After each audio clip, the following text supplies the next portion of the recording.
निकालना सीख लिया और डाटा कन्वर्जन देख लिया कि कैसे हम वेट को नंबर में, नंबर को वॉल्यूम में चेंज करते हैं। उसके बाद atomic weight, average atomic weight, relative atomic weight, molecular weight, molar mass और मिक्सचर का मॉलिक्यूलर वेट, यहाँ तक हमने मोल कंसेप्ट में सीख लिया है। हाँ, हमको आगे बढ़ना है limiting reagent, stoichiometric problem, reaction पे आधारित न्यूमेरिकल्स प्रॉब्लम कैसे सॉल्व करना है, इसमें हम कंसेप्ट लगाएंगे मोल का, और मोल कंसेप्ट लगा के स्टोइकियोमेट्रिक प्रॉब्लम को सॉल्व करेंगे। यदि वो प्रॉब्लम वो रिएक्शन बैलेंस है तो लिमिटिंग कंसेप्ट लगाएंगे, और यदि वो अनबैलेंस है तो पीयूसी लगाएंगे। मतलब हमको आगे बढ़ना है मोल कंसेप्ट में। तो आगे बढ़ने के लिए जो हमने पिछली बातें बताई है, मोल, मोल का एक्सप्रेशन, नंबर ऑफ मोल कैसे निकालना है, डाटा कैसे इंटरचेंज करना है, इतना आना चाहिए सबको।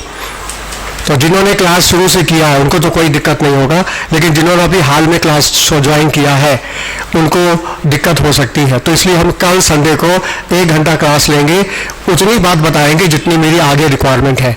तो जिनका छूटा है वो कल अपने आप को बचा लें, ताकि लिमिटिंग में, स्टोइकियोमेट्रिक प्रॉब्लम में उनको दिक्कत ना आए। ठीक है, मोल क्या है, मोल का एक्सप्रेशंस, नंबर ऑफ मोल कैसे निकालना है, डाटा इंटरचेंज कैसे करना है, इतनी बातें हमारी जरूरी है आगे की स्टडी करने के लिए। Limiting reagent, stoichiometric problem. तो जिन्होंने ये मोल कंसेप्ट का ये लेक्चर नहीं किया है, अभी तक नहीं समझा है, वो कल जरूर क्लास करेंगे। कितने लोग हैं जिनको मोल में दिक्कत है, हाथ उठाओ। तो ये लोग सब लोग कल क्लास करेंगे 1 घंटा, ठीक है। और एक इलेक्ट्रोनेगेटिव में मेरा पूरा हो चुका है, तो कल हम 1 घंटे का टेस्ट लेंगे और 1 घंटा हम क्लास लेंगे, ठीक है। कल 12 से 1, 1 से 2, 2 घंटे का टाइम हम लेंगे। 1 घंटे का टेस्ट होगा इलेक्ट्रोनेगेटिव का, और 1 घंटे का मोल कंसेप्ट का क्लास। कल संडे है, हाँ, लेकिन हम संडे है, हम संडे उनके लिए यूज़ कर रहे हैं जिनका बिग छूट गया है। बाकी टेस्ट मंडे को ले लें, ताकि घर से बाहर ना निकलना पड़े, 1 दिन तो घर पे रहे। कल फिजिक्स का भी है, तो फिर केमिस्ट्री का भी हो जाएगा एक साथ। तो 1 घंटा फिजिक्स, 1 घंटा केमिस्ट्री, ठीक है। तो मंडे को टेस्ट लेंगे तो क्लास के दौरान लेना पड़ेगा, क्लास नहीं काटना है। हाँ, क्लास नहीं खराब करना है। सुनो, यदि मंडे को हम टेस्ट लेंगे तो क्लास एक दिन खराब हो जाएगी, तो संडे को लेने से क्या होगा, मेरी क्लास सुरक्षित रहेगी। तो क्लास को बढ़ाना भी तो है ना, क्लास कोर्स को तो आगे लेना है। तो कोई दिक्कत है संडे को, मंडे को? तो 2 घंटे क्लास के बाद तुम लोग की बायो क्लास रहती है ना, बायो क्लास रहती है, तो सवेरे फिजिक्स क्लास रहती है। तो संडे को दे दो ना, क्या दिक्कत है। नहीं तो फिर अपनी क्लास काट के लेंगे हम, किसी का नुकसान नहीं ना हो, ठीक है। कल 12 से 1, 1 से 2, 1 घंटे का टेस्ट, और एक बाकी सेकंड क्लास जो सेकंड जो क्लास होगा वो मोल कंसेप्ट का। हाँ, जिनका मोल कंसेप्ट क्लियर हो चले जाएंगे, और जिनको दिक्कत है वो बैठ जाएंगे। और फिर मंडे को हम लिमिटिंग पढ़ा देंगे, मंडे को लिमिटिंग, स्टोइकियोमेट्रिक प्रॉब्लम। आज हम पढ़ा देते periodic property, valency of element in periodic table. अच्छा, ये टॉपिक बड़ा इंपॉर्टेंट है, क्वेश्चन बहुत फंसता है इससे, ध्यान से समझना। वैलेंसी है क्या, वैलेंसी बोलते किसको है? जवाब, किसी एलिमेंट की दूसरे एलिमेंट के साथ कंबाइन करने की टेंडेंसी, बॉन्ड बनाने की क्षमता। एक एटम की दूसरे एटम के साथ बॉन्ड बनाने की, कंबाइन करने की जो क्षमता है, टेंडेंसी है, उसी को बोलते हैं वैलेंसी। जैसे हर आदमी का नेचर होता है कि दोस्त बनाएंगे, कोई 1 दोस्त बनाएगा, कोई 2 बनाएगा, कोई 10 दोस्त बनाएंगे, कोई किसी से दोस्ती करेगा, अपने में मस्त है, नेचर है, टेंडेंसी है, क्षमता है सबकी। तो नेचर में हर व्यक्ति की अपनी क्षमता होती है, तो हमारे टेबल में भी हर एलिमेंट की क्षमता है, टेंडेंसी है दूसरे एटम के साथ कंबाइन करने की। उस कंबाइन करने की जो टेंडेंसी है उसी को बोलते हैं वैलेंसी। तो वैलेंसी का मतलब क्या हुआ? Combining tendency. of elements. Combining tendency of element, किसी एलिमेंट की दूसरे एलिमेंट के साथ कंबाइन करने की, बॉन्ड बनाने की क्षमता, टेंडेंसी कहलाती है वैलेंसी।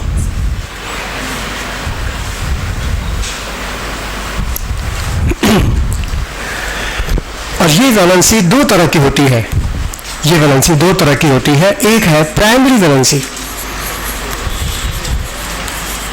और दूसरी है सेकेंडरी वैलेंसी।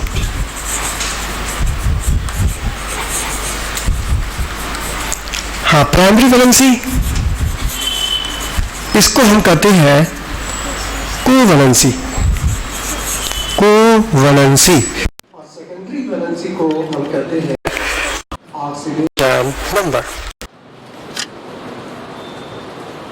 Oxidation number. ठीक है, एक एलिमेंट की दूसरे एलिमेंट के साथ कंबाइन करने की टेंडेंसी, ये दो तरह की है। एक प्राइमरी वैलेंसी जिसको हम कोवैलेंसी बोलते हैं और दूसरा सेकेंडरी वैलेंसी जिसको हम बोलते हैं ऑक्सीडेशन नंबर। ये कोवैलेंसी क्या है? कोवैलेंसी उस एलिमेंट की टेंडेंसी कि वो एलिमेंट कितने कोवैलेंट बॉन्ड बनाएगा। कोई भी एलिमेंट जितने कोवैलेंट बॉन्ड बनाएगा वही उसकी कोवैलेंसी कहलाएगा। जैसे फॉर एग्जांपल हाइड्रोजन, हाइड्रोजन हमेशा एक ही बॉन्ड बनाता है, जैसे HCl या हाइड्रोजन या OH। जब हाइड्रोजन हमेशा एक ही बॉन्ड बनाता है तो हाइड्रोजन की कोवैलेंसी क्या हो गई? 1। अच्छा, ऑक्सीजन हमेशा 2 बॉन्ड बनाता है तो ऑक्सीजन की कोवैलेंसी हो गई 2। क्लोरीन एक ही बॉन्ड बना रहा है तो क्लोरीन की कोवैलेंसी क्या हो गई? 1। तो मतलब covalency tendency of element to form number of covalent bond, जितने भी कोवैलेंट बॉन्ड वो बनाएगा वही उस एलिमेंट की कोवैलेंसी कहलाएगा। तो कोवैलेंसी मतलब टेंडेंसी टू फॉर्म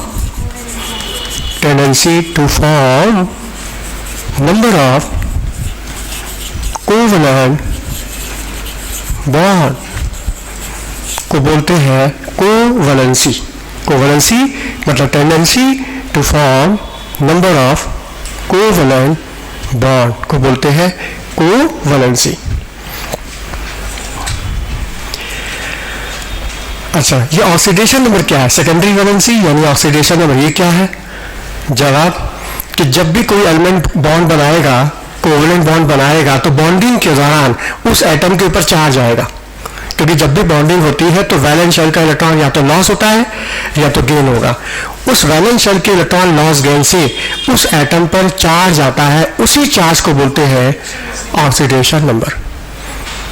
ठीक है, तो कितने कोवैलेंट बॉन्ड बनाएगा वो कोवैलेंसी कहलाएगा और बॉन्डिंग के दौरान उस पर कितना चार्ज आएगा, जो भी चार्ज आएगा वो उसका ऑक्सीडेशन नंबर कहलाएगा। क्योंकि बॉन्डिंग में वैलेंस शेल का इलेक्ट्रॉन या तो लॉस होता है या तो गेन। ये लॉस और गेन डिपेंड किस पर करता है? डिपेंड करता है उसकी इलेक्ट्रोनेगेटिव के ऊपर। यदि उसकी इलेक्ट्रोनेगेटिव ज्यादा है तो गेन कर लेगा, तो माइनस चार्ज आएगा। यदि कम है तो लॉस कर देगा, तो पॉजिटिव चार्ज आएगा। जो भी चार्ज आएगा नेट चार्ज वो कहलाएगा उसका ऑक्सीडेशन नंबर। नोट करो, ऑक्सीडेशन नंबर क्या है? The charge created on atom, oxidation number the charge created on atom during bond formation. The charge created on atom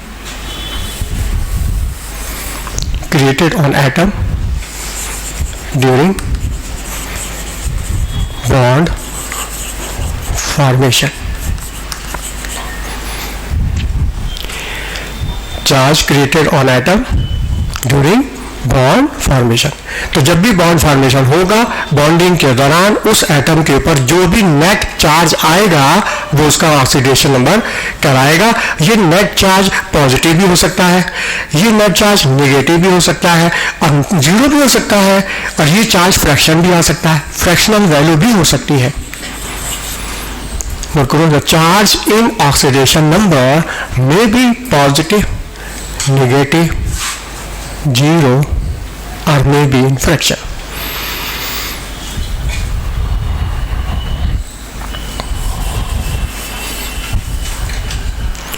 the charge in oxidation number may be positive, negative, 0 or may be in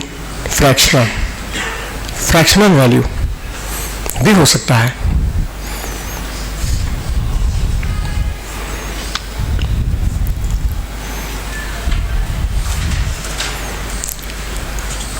हाँ, लेकिन किसी भी element की oxidation number value group number से ऊपर कभी नहीं जाएगी। मतलब जो एलिमेंट 7 ग्रुप का है मान लो, तो उसमें ऑक्सीडेशन नंबर की वैल्यू +7 आ सकती है, लेकिन वो वैल्यू 7 के ऊपर नहीं जा सकती। ऑक्सीडेशन नंबर की वैल्यू ग्रुप नंबर को एक्सीड नहीं करती। आवाज फट रही है ना?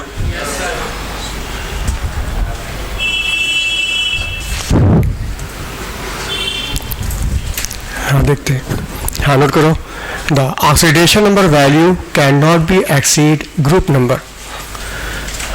Oxidation number value can not be exceed group number, can not be exceed group number. ये वैल्यू कभी ग्रुप नंबर्स के ऊपर नहीं जाएगी। कोई एलिमेंट 5th ग्रुप का एलिमेंट है तो उसका ऑक्सीडेशन नंबर +5 से ऊपर नहीं जाएगा। 6 ग्रुप का एलिमेंट है तो 6 के ऊपर नहीं जाएगा। मतलब ऑक्सीडेशन नंबर की वैल्यू ग्रुप नंबर से एक्सीड नहीं करेगी। ये वैल्यू पॉजिटिव भी हो सकती है, नेगेटिव भी हो सकती है, 0 भी हो सकती है, फ्रैक्शन भी आ सकता है। अच्छा, ये चार्ज रियल भी हो सकता है, हाइपोथेटिकल भी हो सकता है। ये चार्ज ऑक्सीडेशन नंबर का ये रियल भी हो सकता है, हाइपोथेटिकल भी हो सकता है। तो क्वेश्चन है कब रियल होगा, कब हाइपोथेटिकल होगा? हाँ, जवाब यदि मानो कंपाउंड आयनिक है, कंपाउंड क्या है? आयनिक है, तो ये चार्ज रियल होगा। और ये कंपाउंड कोवेलेंट है तो चार्ज हाइपोथेटिकल होगा। नोट करो, the charge in oxidation number may be real और may be hypothetical. Charge in oxidation number may be real or may be hypothetical. The charge in oxidation number may be real, may be hypothetical. ये real भी हो सकता है, hypothetical भी हो सकता है। हाँ, देखो ये जो कंसेप्ट है इसको हम अप्लाई करेंगे पूरे टेबल के अंदर। S block, P block, D block, F block, सारे ब्लॉक के एलिमेंट में अप्लाई करेंगे और सारे एलिमेंट की वैलेंसी निकालेंगे। और दो तरह की वैलेंसी निकालेंगे, एक प्राइमरी, दूसरा सेकेंडरी। एक कोवैलेंसी और दूसरा ऑक्सीडेशन नंबर। तो जो हम निकालेंगे उसमें डिफरेंस पता तो हो क्या कि डिफरेंस क्या है। ठीक है, प्राइमरी और सेकेंडरी वैलेंसी में क्या डिफरेंस है हमने बताया। समझ में आया? जैसे हर आदमी का नेचर है कि हमको दोस्त बनाना, कोई एक दोस्त बनाएगा, 2 दोस्त बनाएगा। जितने भी दोस्त बनाता है, फ्रेंड्स बनाता है, उसकी वैलेंसी है। कोई एलिमेंट, कोई भी व्यक्ति कितने फ्रेंड्स बनाता है वो उसकी कोई वैलेंसी है। अच्छा, जितने भी फ्रेंड्स बनाएगा तो बनाने के बाद फ्रेंड्स के बच्चे ख्याल आएगा, हाँ वो अच्छा है, बुरा है, ऐसा है, वैसा है। जो भी अंदर ख्याल आ रहा है वो उसका ऑक्सीडेशन नंबर है। और ये ख्याल पॉजिटिव भी हो सकता है, नेगेटिव भी हो सकता है, ख्याल ना भी हो ऐसा भी हो सकता है, और कुछ उलझे हुए ख्याल हो सकते हैं, कंफ्यूजिंग ख्याल है, फ्रैक्शनल वैल्यू भी हो सकती है। हाँ, लेकिन बताओ ख्याल कब आएगा? जब फ्रेंड्स बनाएगा तब ना।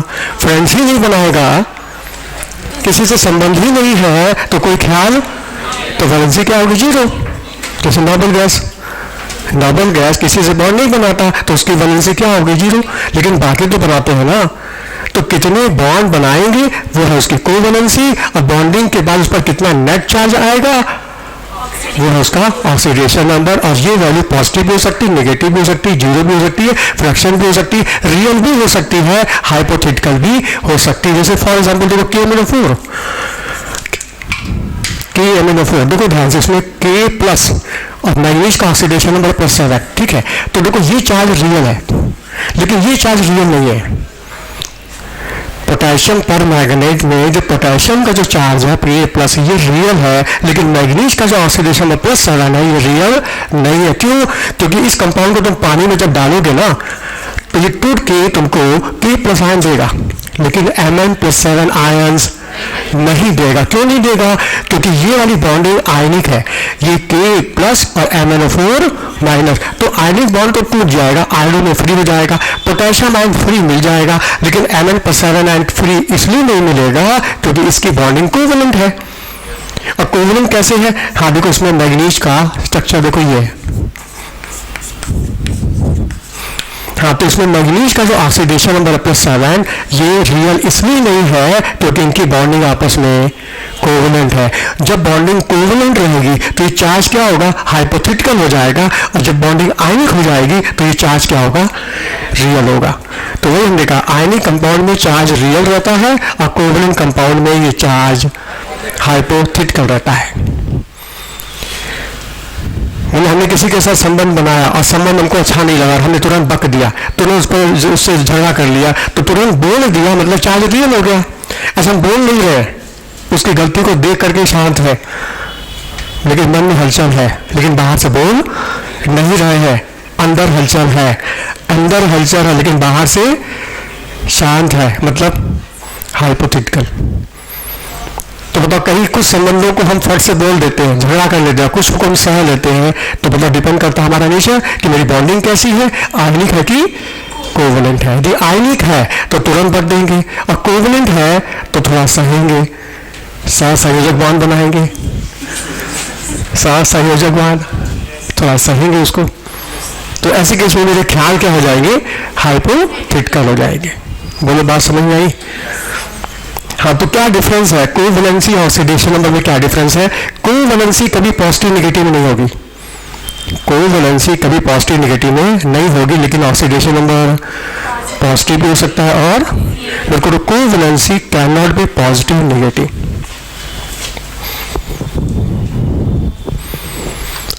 Covalency can not be positive negative. Fractional value, fractional value, but oxidation number may be positive, negative, fractional. Covalency cannot be positive, negative, fraction, but oxidation number may be positive, negative, fraction. ये difference है covalency oxidation number में।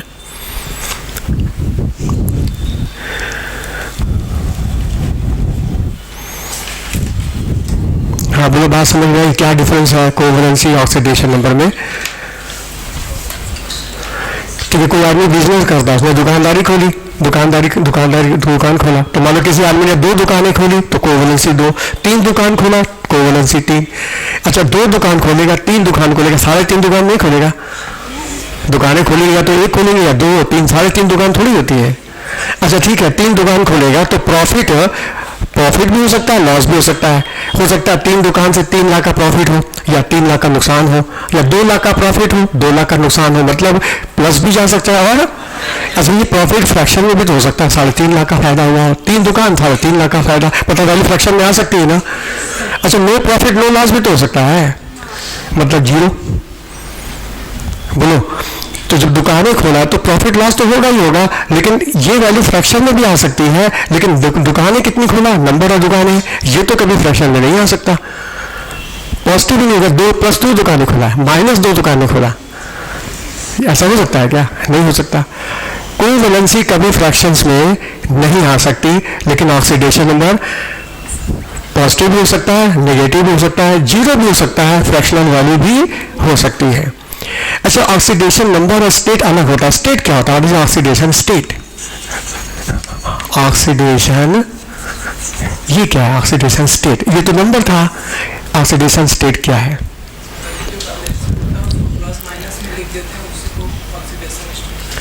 हाँ देखो, oxidation state जो होता है, oxidation number पर atom होता है, पर एटम। जैसे मान लो हाइड्रोजोइक एसिड की बात करें, ये देखो हाइड्रोजोइक एसिड का स्ट्रक्चर है ये। हाँ ये देखो हाइड्रोजोइक एसिड N3H, इसमें कितने हाइड्रोजन है? 3, और तीनों नाइट्रोजन का ऑक्सीडेशन नंबर अलग अलग है। क्या देखो आपने पता हुआ दोनों की इलेक्ट्रोनेगेटिव सेम है ना, तब दोनों की इलेक्ट्रोनेगेटिव सेम है तो जिस पावर से ये खींचेगा उसी पावर से ये खींचेगा, तो इनके ऊपर कोई चार्ज नहीं आएगा। चार्ज तब आता है जब डिफरेंट होता है एटम, तो दोनों एटम तो सेम है तो इनके ऊपर कोई चार्ज नहीं आएगा। अच्छा, इन दोनों के इलेक्ट्रोनेगेटिव सेम है तो भी कोई चार्ज नहीं आएगा। अच्छा, इन दोनों की डिफरेंट है, नाइट्रोजन की इलेक्ट्रोनेगेटिव हाइड्रोजन से ज्यादा है, तो नाइट्रोजन हाइड्रोजन के बॉन्डिंग इलेक्ट्रॉन को अपनी तरफ खींचेगा, तो इलेक्ट्रॉन किसकी तरफ आ गया, एन की तरफ, तो यहां आएगा माइनस और यहां आएगा प्लस। यानी इस नाइट्रोजन का ऑक्सीडेशन नंबर पूछेगा तो कहेंगे 0, इसका पूछेगा तो कहेंगे 0, इसका पूछेगा तो कहेंगे -1। अच्छा, एवरेज निकाले तो तीनों नाइट्रोजन के ऑक्सीडेशन नंबर का एवरेज निकाले तो एवरेज वैल्यू होगी -1/3। ये कहलाएगा ऑक्सीडेशन स्टेट। तो ऑक्सीडेशन स्टेट जो होता है ये ऑक्सीडेशन नंबर पर एटम होता है, पर एटम। यदि हम पर एटम का चार्ज निकालेंगे तो वो कहलाएगा ऑक्सीडेशन स्टेट। बोलो क्लियर? अच्छा, जैसे अमोनिया, अमोनिया में 3, यहां पर देखो, यहां पर नाइट्रोजन की इलेक्ट्रोनेगेटिव ज्यादा हाइड्रोजन से, तो ये अपनी तरफ खींचेगा माइनस प्लस, इसका भी खींचेगा माइनस प्लस, इसने भी खींचा माइनस प्लस, तो पता एन को भी कितना चाहिए, तो यहां नाइट्रोजन का ऑक्सीडेशन नंबर, अच्छा पर एटम का निकालेंगे तभी -3 आएगा। मतलब जब एक ही एटम है मॉलिक्यूल के अंदर तो वहां ऑक्सीडेशन नंबर और स्टेट में कोई फर्क कब आएगा, जब वही एटम की संख्या मोर देन ज्यादा हो जाता। यहां फर्क है, यहां ऑक्सीडेशन नंबर नाइट्रोजन का 0, 0, -1 और ऑक्सीजन स्टेट पूछेगा तो -1/3।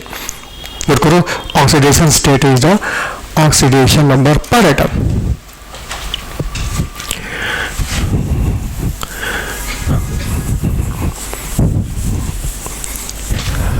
Oxidation state is the oxidation number per atom.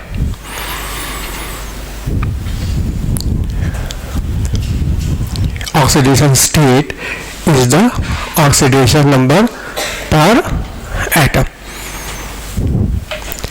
Example और दें, ब्लीचिंग पाउडर।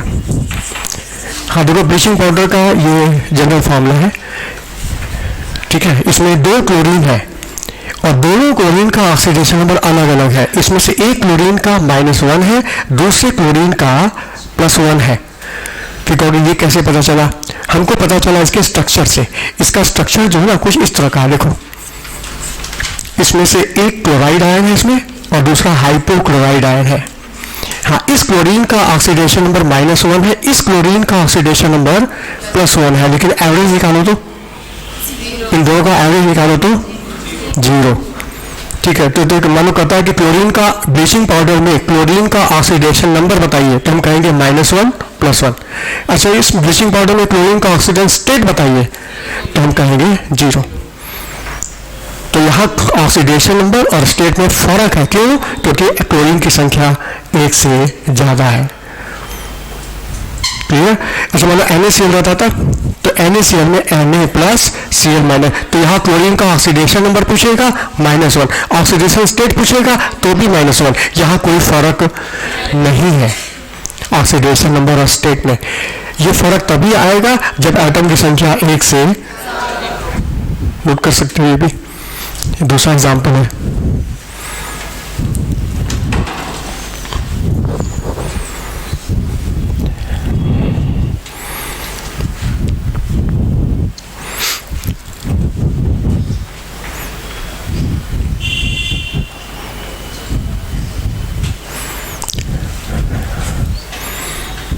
तो ये था वैलेंसी। 2 तरह की valency, primary valency, secondary valency, covalency, oxidation number और इसमें डिफरेंस क्या। अब हम क्या करेंगे, इस कंसेप्ट को अप्लाई करेंगे पूरे ब्लॉक में, S block, P block, D block, और अप्लाई करके हर एलिमेंट की वैलेंसी निकालेंगे, उसकी प्राइमरी वैलेंसी भी निकालेंगे और सेकेंडरी वैलेंसी भी निकालेंगे। इससे फायदा ये होगा कि हमको ये पता चल जाएगा कि जो ब्लॉक के एलिमेंट्स हैं वो किस तरह के कंपाउंड बना सकते हैं, क्या क्या कंपाउंड नेचर में एग्जिस्ट कर सकते हैं और क्या और एग्जिस्ट नहीं करेंगे, और जो एग्जिस्ट करेंगे उन्हीं की प्रॉपर्टी हमको पढ़नी है आगे चल के। तो देखा जाए क्या होगा वैलेंसी। सबसे पहले हम अप्लाई करते हैं एस ब्लॉक। हाँ, एस ब्लॉक में सबसे पहली फैमिली आती है alkali metal. Alkali metal, alkali metal में क्या आएगा, lithium, sodium, potassium, rubidium, caesium, और इनके वैलेंस शेल का जनरल इलेक्ट्रॉनिक कॉन्फ़िगरेशन है NS1। ये वैलेंस शेल का कॉन्फ़िगरेशन हमको बताएगा कि इस फैमिली के जो एलिमेंट है इनकी वैलेंसी क्या होगी, प्राइमरी वैलेंसी क्या होगी, सेकेंडरी वैलेंसी क्या होगी, ये हमको ये बताएगा वैलेंस शेल का इलेक्ट्रॉनिक कॉन्फ़िगरेशन। ये बात हम लोग पहले सुना चुके हैं कि एलिमेंट की प्रॉपर्टी एक्सप्लेन किससे होती है, वैलेंस शेल इलेक्ट्रॉनिक कॉन्फ़िगरेशन। तो ये एल्कली मेटल के वैलेंस शेल का कॉन्फ़िगरेशन है, हमको बताएगा इसकी वैलेंसी क्या होगी। हाँ ध्यान से देखो, हाँ इसका एस में कितना इलेक्ट्रॉन है, एक। एस सब शेल में एक इलेक्ट्रॉन है। ठीक है, सबसे पहले हम उसकी कोवैलेंसी देखते हैं, है ना। कोवैलेंसी मतलब tendency to form covalent bond. ये बताओ कोवैलेंट बॉन्ड बनता है कैसे है, शेयरिंग से। और शेयरिंग के लिए क्या चाहिए, अनपेयर्ड इलेक्ट्रॉन चाहिए। इलेक्ट्रॉन तो चाहिए, लेकिन कौन से इलेक्ट्रॉन चाहिए, जो अनपेयर्ड हो, इकलौते इलेक्ट्रॉन हो, वही शेयरिंग में भाग लेंगे। जो पहले से पेयर्ड है वो शेयरिंग में भाग, तो हमें चाहिए unpaired electron in valence shell. मतलब इसमें कितने अनपेयर्ड है, इसका मतलब ये एक इलेक्ट्रॉन की शेयरिंग कर सकता है, ये एक कोवैलेंट बॉन्ड बना सकता है। और जब एक कोवैलेंट बॉन्ड बनाएगा तो इसकी कोवैलेंसी हो गई 1। एक और एग्जाम्पल दीजिए जिसमें ये कोवैलेंट बॉन्ड बनाता हो मेटल किसी के साथ। हाँ बिल्कुल, लिथियम का अल्काइल, सोडियम का अल्काइल। इसमें देखो लिथियम का अल्काइल के साथ क्या बन रहा है, कोवैलेंट बॉन्ड। किसी नॉन मेटल के साथ, बट कोवैलेंट बॉन्ड किसी नॉन मेटल से बनेगा, मेटल से जो बनेगा नहीं, नॉन मेटल से बनेगा। वो समझ आया, मतलब इनकी कोवैलेंसी क्या हो गई 1, क्योंकि एक कोवैलेंट बॉन्ड बना रहा है, क्योंकि इसके पास एक अनपेयर्ड इलेक्ट्रॉन वैलेंस शेल में है। बात खत्म। अच्छा, ऑक्सीडेशन नंबर क्या होगा, जब ये बॉन्ड बनाएगा तो बॉन्डिंग के बाद इसके ऊपर चार्ज आएगा। हाँ कैसा चार्ज आएगा, मतलब प्लस आएगा कि माइनस आएगा। ये मेटल है कि नॉन मेटल है। अब मेटल की टेंडेंसी क्या होती है, लॉस करने या गेन करने की,